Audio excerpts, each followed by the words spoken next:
नमस्कार दोस्तों, मेरा नाम अंशुल कुमार है। आज हम बात करेंगे लैंग्वेज भेदभाव क्यों है। हमारा भारतीय देश हिंदी संस्कृति के नाम से बहुत ज़्यादा लोकप्रिय है वर्ल्ड में, लेकिन हम भारतीयों के साथ ही भेदभाव है। अगर मुझको इंग्लिश आती तो मैं इंग्लिश में आप लोगों से बात कर पाता, प्रॉपर बात कर पाता, लेकिन मैं कुछ सेंटेंस समझ लेता हूँ, कुछ बोल भी लेता हूँ, लेकिन भेदभाव फिर भी हमारे साथ है। हम अपने ही देश में हिंदी भाषा में बात नहीं कर सकते। कंपनी में अगर इंटरव्यू देने जाते हैं तो आपको इंग्लिश आनी ज़रूरी है, मैंडेटरी है। आप किसी भी फील्ड में चाहे कितने ही अच्छे हों, लेकिन आपको इंग्लिश आनी बहुत ही ज़रूरी है।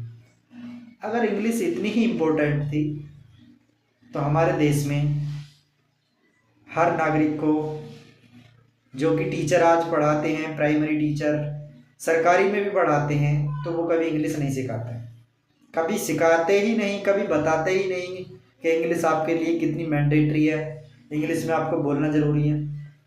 और तो और घर पर तो कोई इंग्लिश बोल ही नहीं सकता, तो कहाँ से सीखें इंग्लिश।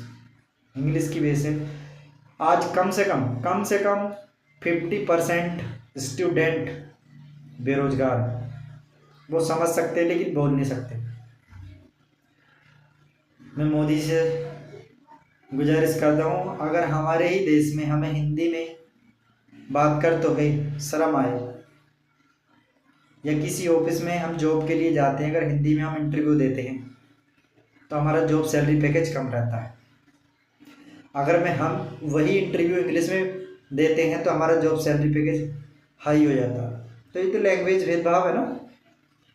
होता है कभी कभी कंपनियां लेती ही नहीं अगर हमें इंग्लिश नहीं आती। ये इतना बड़ा भेदभाव क्यों है हमारे देश में। हमारे साथ तो खैर भेदभाव है। अगर मैं चाहता हूँ जो हमारे देश के सभी मंत्री हैं वो सब इंग्लिश में ही बात करें। जो सुप्रीम कोर्ट के जज होते हैं हमारे, वो भी इंग्लिश में प्रॉपर बात करते हैं, लेकिन जो गांव का आम नागरिक है वो तो समझ नहीं सकता ना इंग्लिश को। दिक्कत मुझे इस बात से नहीं है कि इंग्लिश मैं नहीं बोल सकता, दिक्कत मुझे इस बात से है कि मैं अपने ही देश में हिंदी में इंटरव्यू देने जाता हूँ तो मेरे साथ भेदभाव होता है। भेदभाव इसलिए होता है कि आपको इंग्लिश नहीं आती। तो मैं अपने भारत को कैसे स्वीकार करूं कि मैं एक भारतीय नागरिक हूँ। कागजों में लिख दिया जाता है कि आप भारत के स्टूडेंट हैं, लेकिन नहीं, ये सरासर भेदभाव है हर एक स्टूडेंट के जो भारत का स्टूडेंट है, लैंग्वेज वाला।